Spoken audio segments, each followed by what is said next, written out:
Hello, good afternoon.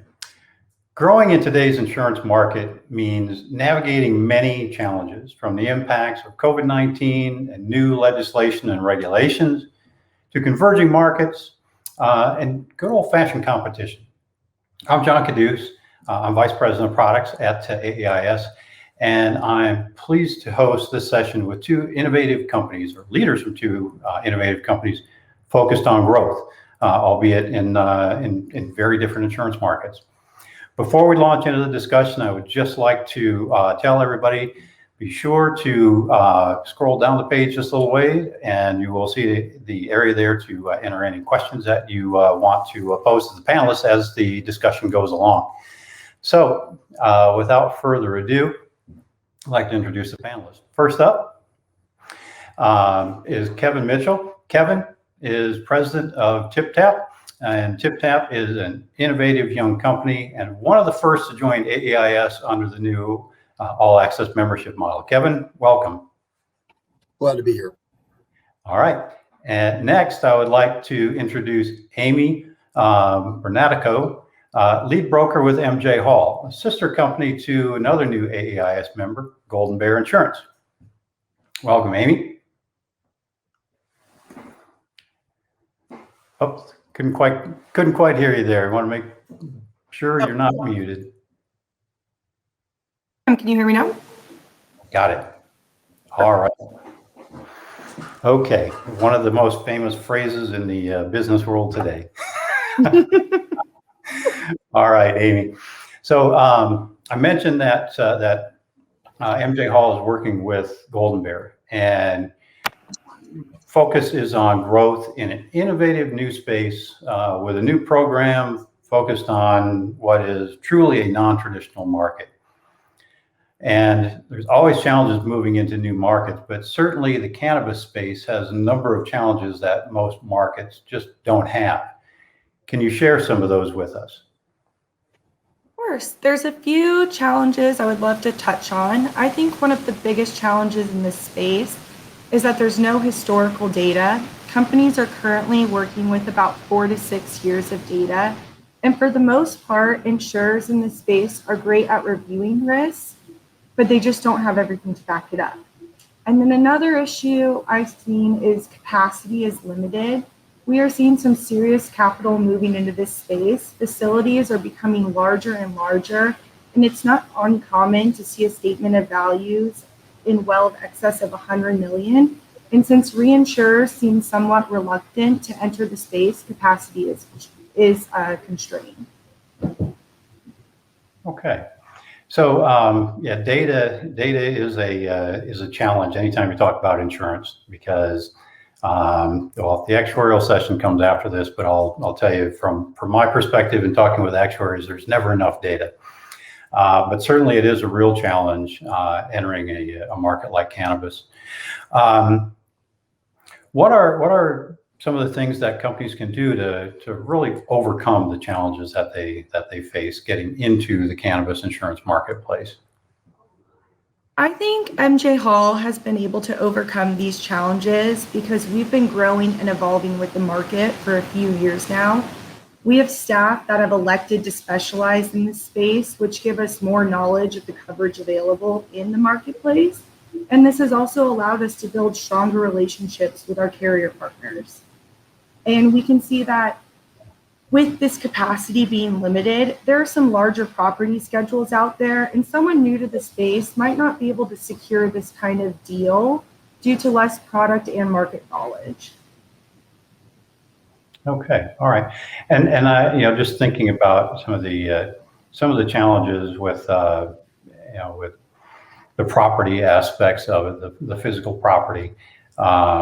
It seems like there should be some surrogates there that, while it's not necessarily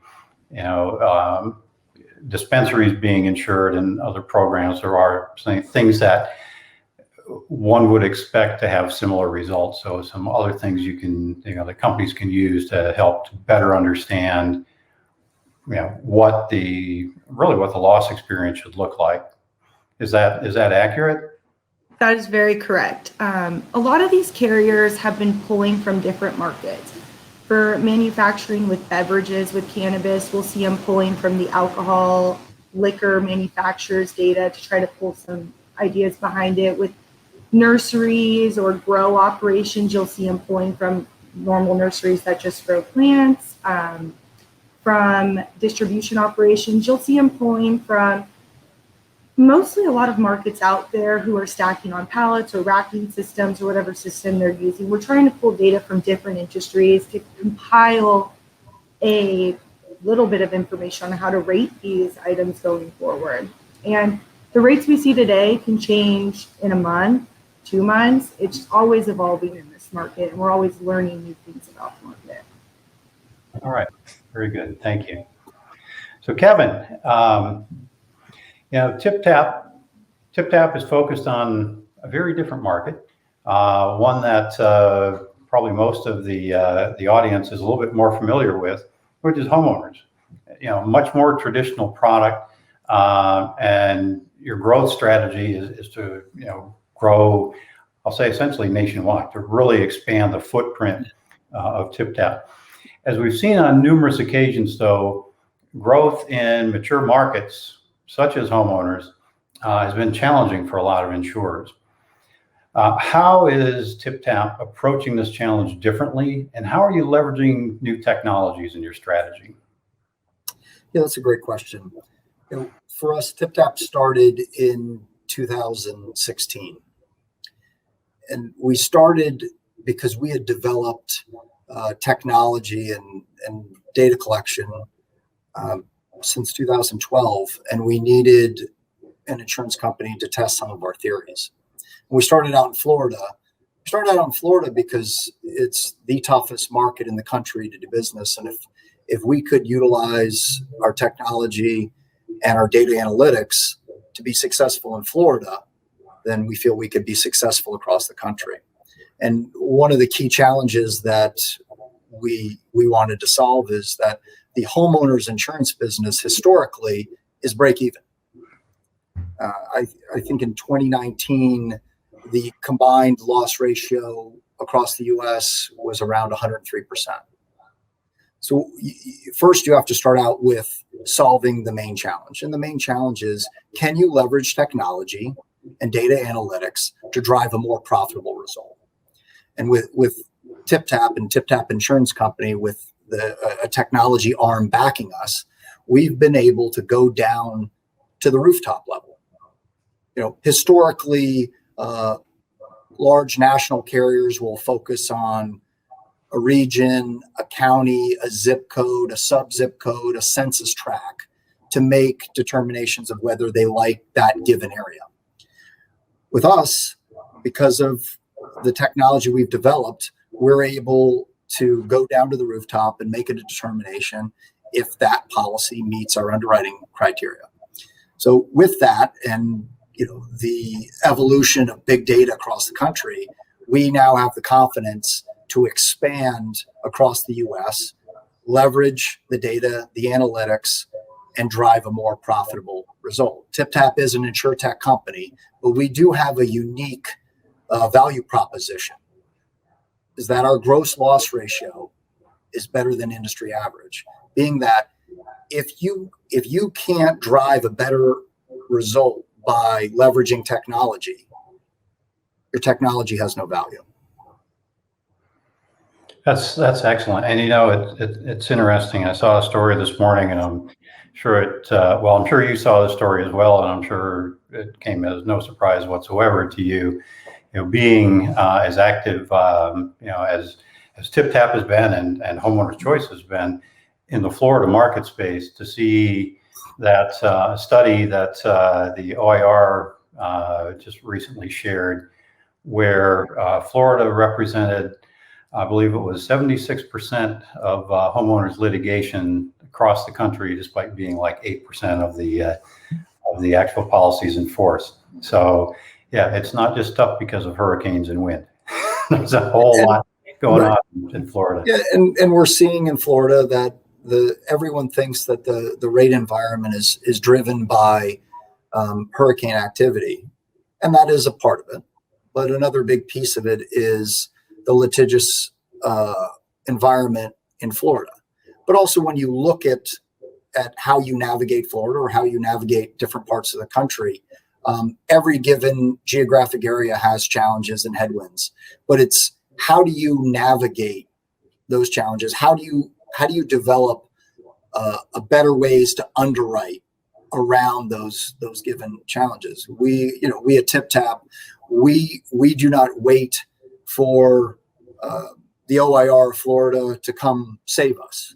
We feel that it's our duty to develop sophisticated tools to help us better underwrite and work around some of those litigious challenges throughout the state of Florida. That's what we feel our policyholders expect us to do. And that's what we're able to accomplish by leveraging the tech that we've developed. Yeah, and that's terrific. And on the one hand, expanding out of Florida, it seems like everything else should be easy.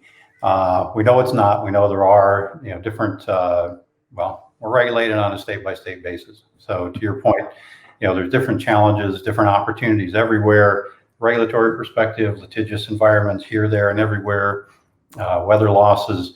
So I guess as you go from Florida, which we really kind of view as the epicenter of where hurricane activity takes place, and kind of a difficult place, we'll say, from a litigious environment. Making sure you're not oversimplifying as you move on to other states is definitely something I'm sure is top of mind for you guys as well. I think it has. Every different geographic area has to be evaluated, and yes, there are different weather challenges and regulatory challenges throughout the country. If we're going to expand into the Northeast, we need to have a firm understanding on snow and basements. Two things we don't have in Florida.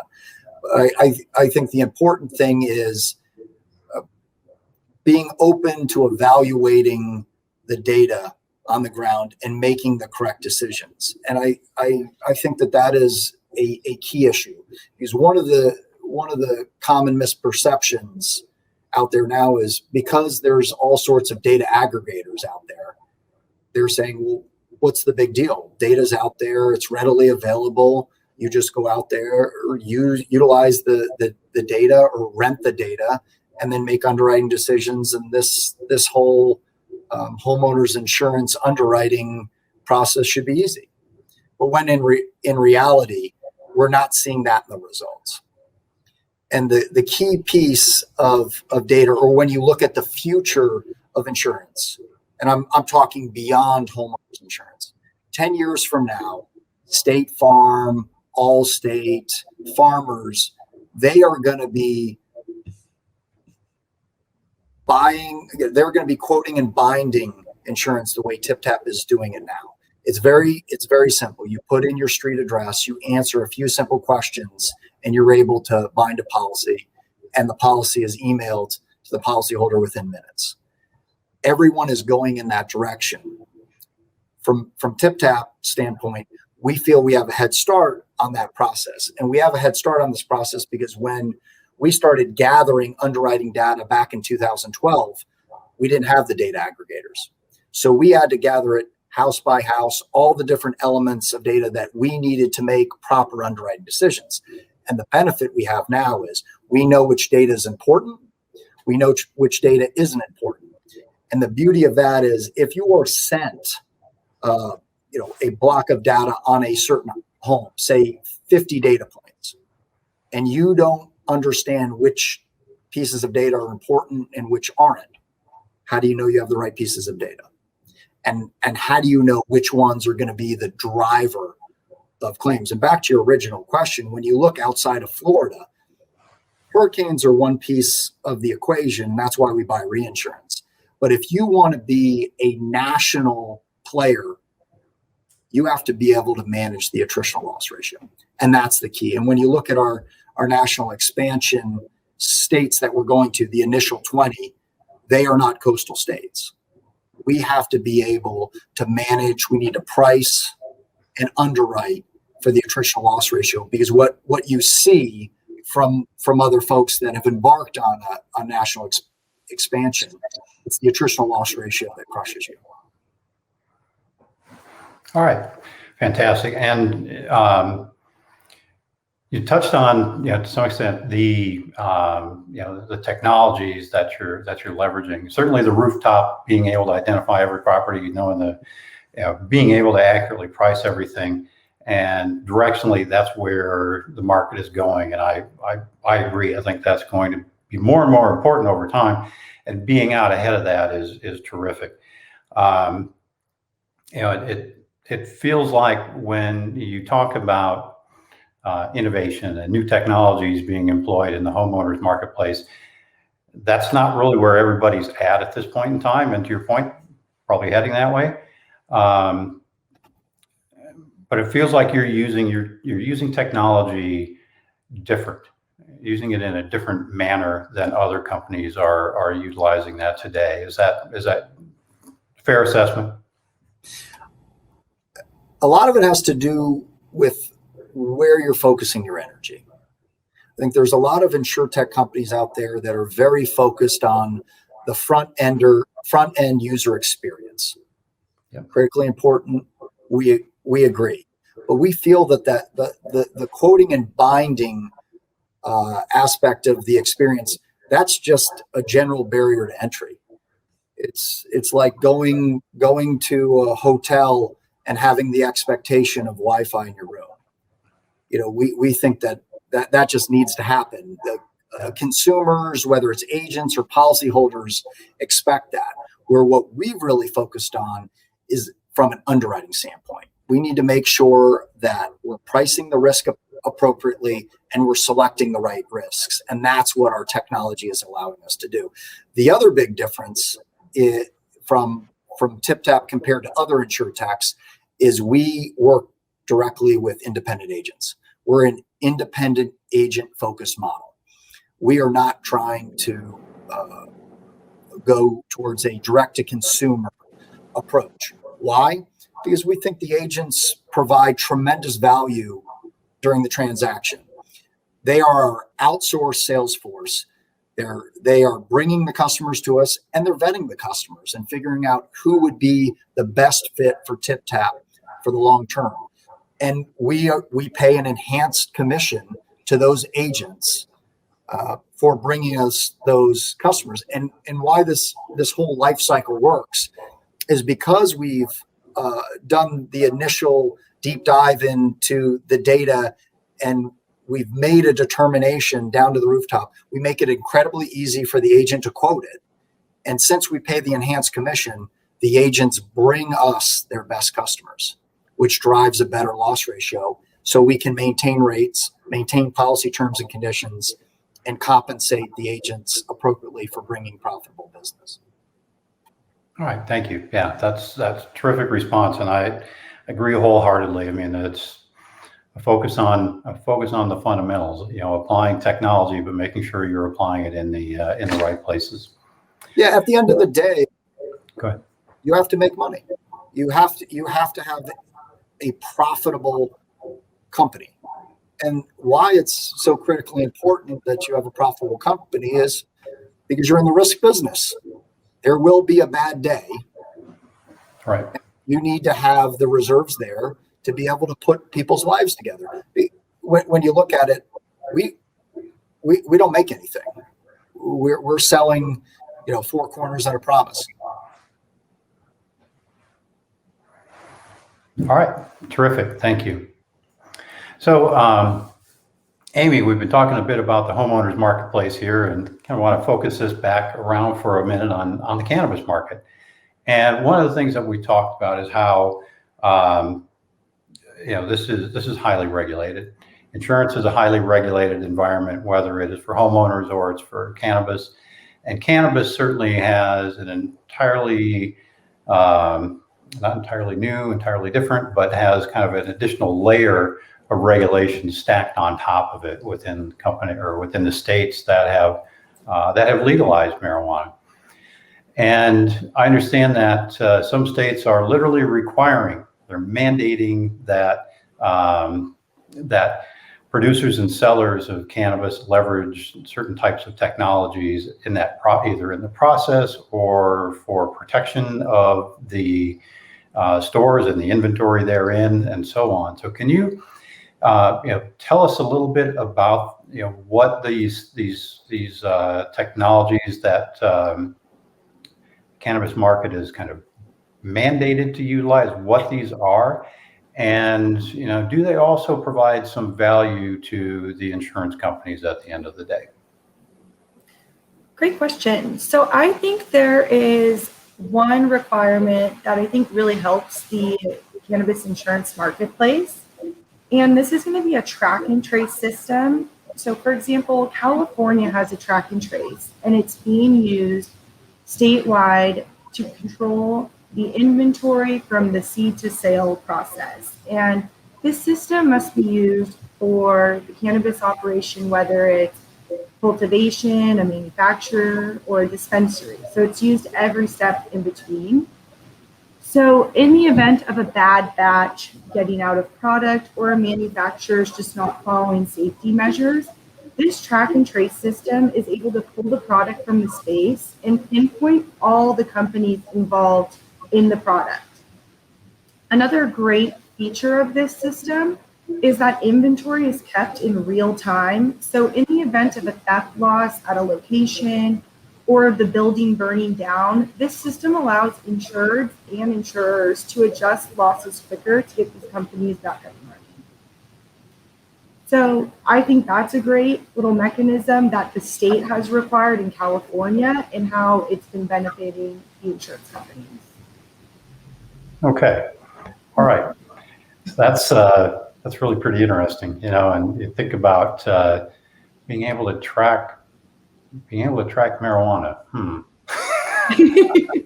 Kind of has a big brotherish kind of feel to it a little bit, doesn't it? It does. But it's for good. Yeah, but I mean, I think it's a really great system that they have in place.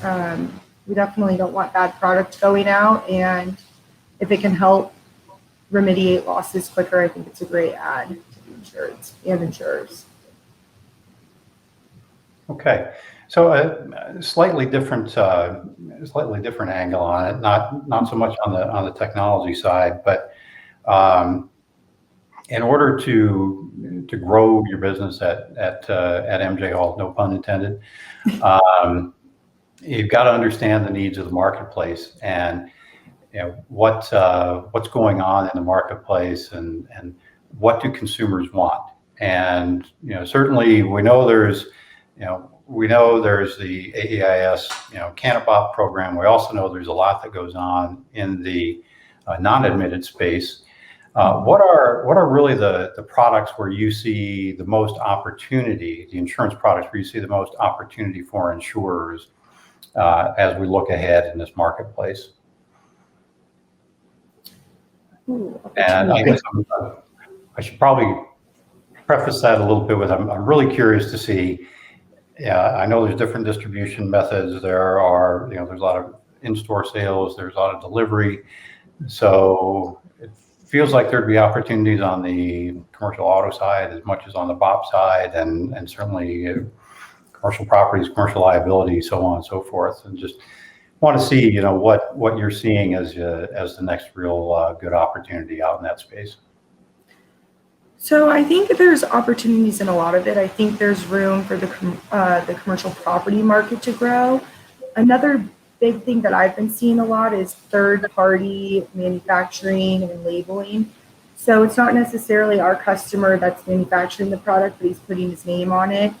And a lot of times you see a request for E&O coverage for the manufacturer in case they do something wrong on their end, that the third party with the label can go back to the manufacturer with. So I see there could be a market growth there. I also think there's a lot of room to grow in the hemp and CBD space.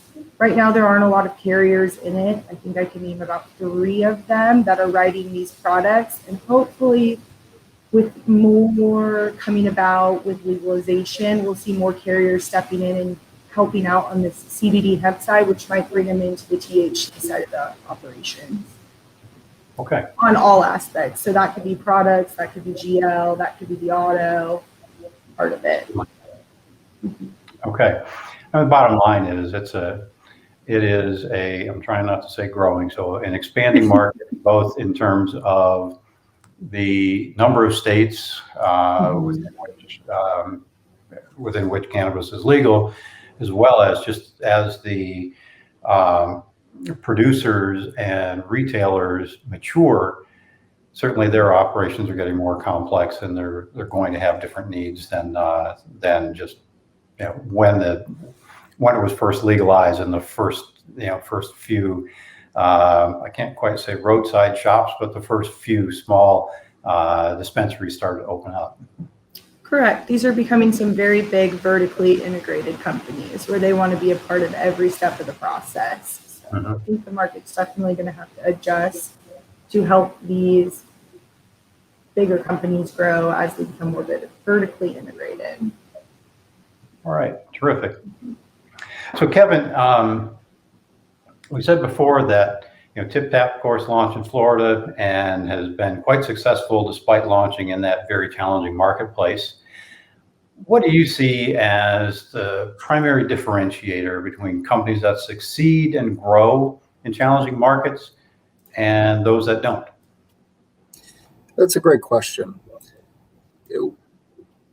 We look at all aspects of the business, and what we're finding is you have to remain balanced and evaluate items that are going to drive losses. And I'll give a few examples. One, reinsurance. When you look at reinsurance on a national basis, you're trying to accomplish two things. You want to make sure that you're managing severity and you're managing frequency. When you move away from reinsurance, you want to make sure that you're identifying a core group of agents that are constantly thinking about TypTap and ways in which they can send high quality business. And it supports their overall mission. If they can place business with their agency and let it auto renew, that allows them to continue to grow their business, because having to go back and remarket business is detrimental to their profitability. I think you have to build the correct claims team and make sure that you're being prompt, you're being fair. But when things seem to be maybe a little, the ask might be too generous from the policyholder, you have to be tough and explain your position. And why we have to be tough is we have to make sure that we can maintain rates, terms, and conditions for all the people that aren't filing claims. And a lot of that comes down to how you set your overall infrastructure. At TypTap, from day one, we have an in-source model. We don't outsource. So why don't we do that? One, it's a more expensive approach to the business, but we feel that the TypTap employees that take that phone call or respond to that email, they care more. And we feel that drives a better customer experience. And yes, there has to be the systems and the technology where we can efficiently, effectively price, underwrite, manage all aspects of customer service, and be smart about it and understand what parts of the country where you are a good fit based on your underwriting appetite, and focus on those areas. And we one of the big things that we look at is the homeowners business. It's $105 billion TAM, total available market. And we feel that there is a tremendous value of staying focused in the homeowners line of coverage. We think that historically, insurance companies often try to do too many things, and that specialization, we feel, breeds success. All right, terrific. So I'm going to remind the audience now to please submit questions for the panelists, for we're kind of getting down towards the end of our prepared discussion, and welcome your questions so that we can be able to answer those and provide the most value to you. So thank you. All right. So shifting gears a little bit, we haven't really touched on COVID-19, and we're a little over a year into it at this point in time, since it really impacted really all of our businesses. I mean, it's created challenges for businesses around the globe and opportunities for some. So Aimee, can you tell us how cannabis insurance and MJ Hall have been impacted by COVID from your perspective? Of course. Now, COVID was a definitely unfortunate event, and it created a lot of uncertainty for everybody in the economy. But for the cannabis space, it provided a lot of growth. It was deemed an essential business in the states of California, Oregon, Washington, and Colorado, which allowed for operations to remain open. As these businesses are growing and reinvesting in themselves, we've seen customers expand, and which has led to the purchase of more insurance, which is not something we really saw throughout COVID with other operations in other sectors. Okay. Yeah. I thought it was interesting when it was, when I first saw that it was declared an essential business, but then, it's not legal here in Texas, but certainly the liquor stores were an essential business here as well. So, okay, I get it. All right. Kevin, looking at the homeowners marketplace, what impacts have you seen thus far, and how has TypTap reacted to the challenge of growing market share and managing large expansion during a pandemic? Obviously COVID-19 has been devastating across the globe, but it became a very interesting challenge for TypTap. But we did have one benefit: is we're based in Florida, and we often prepare for disasters. So we flipped on our disaster recovery plan in early March of 2020, and everyone started to work remote. And the benefit there is we were able to fully test that plan. And so once that was accomplished, and the best compliment we could get is that policyholders and agents didn't know that we were working remotely. So we felt that we had our CAT plan, so to speak, on solid ground. But when you look, beyond that, and you start to look at the growth of the business and even what's happening here in Florida, the housing market remains incredibly robust. So we did not see any revenue impacts from COVID-19, but it does produce additional challenges when we're trying to expand our business across the country. But we do have the great benefit of technology, just as we're talking on this today. Whether it's Zoom or Teams, we're able to utilize that and keep these discussions going in lieu of face-to-face conversations. And whether it was email or video chats, we were able to continue to progress a lot of our national initiatives. And without technology, we wouldn't be where we are over the last year. All right, thank you. Okay, I do have a couple of questions that have come in, and we'll go, first of all, this one came in for Aimee.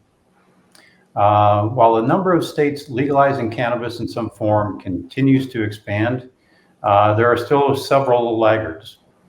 Which state or states do you see being next to join the legalization movement and growth opportunity, and therefore providing growth opportunities for carriers? I think that's a great question. I think there are about 12 states left that haven't allowed it medically or recreationally. It's kind of difficult to say who will be next because each state is so different in its own way, and each state feels so differently about cannabis.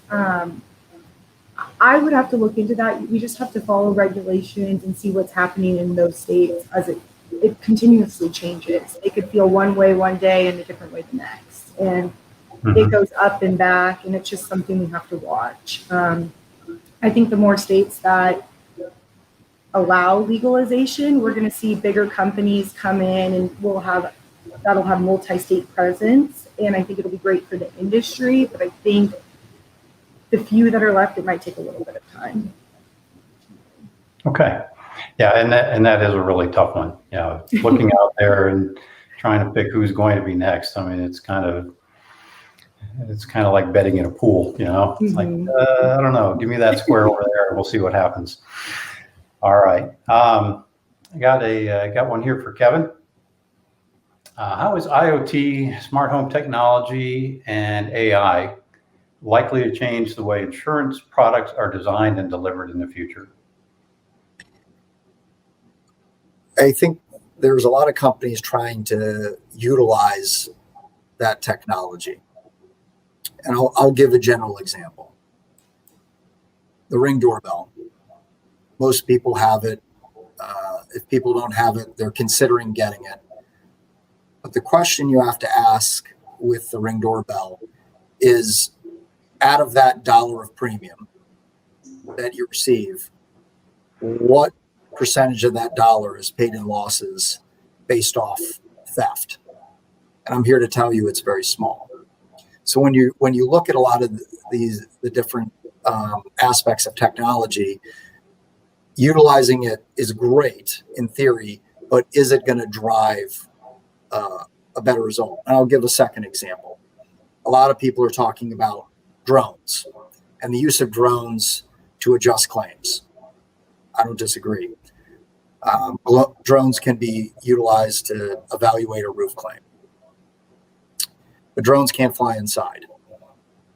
And sometimes what people need in this age of technology is they need a sympathetic human voice to tell them that it's going to be okay and answer their questions.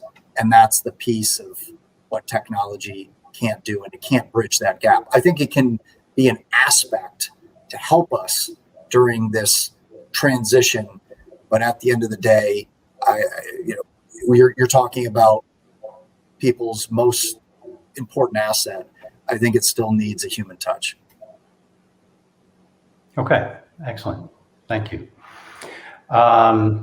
Let's see, and I guess this one must be for Kevin as well. As a startup personal insurer, how can you handle the many regulations you have to comply with in each state? You have to have a team. You have to hire a great team to build it. One of the things that any startup insurance company has to tackle is you have to get to scale. So TypTap started with no business in March of 2016. We ended fiscal year 2020 with $105 million in premium. That is a line where you're starting to create, appropriate scale. So you hire the team, and that's why we started in Florida. It was in one state.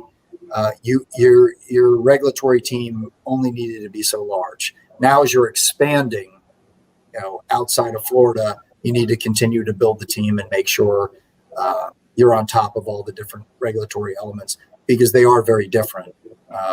We did a transaction in late December of 2020 where we're going to take, it's a renewal rights transaction where we're going to take on approximately $100 million of business in 4 Northeast states: Massachusetts, Rhode Island, Connecticut, New Jersey. And what the regulatory environment in those 4 states is very different than what's here in Florida. And you need to make sure you have the right people on staff to navigate the regulatory environment in each one of those states. All right, terrific.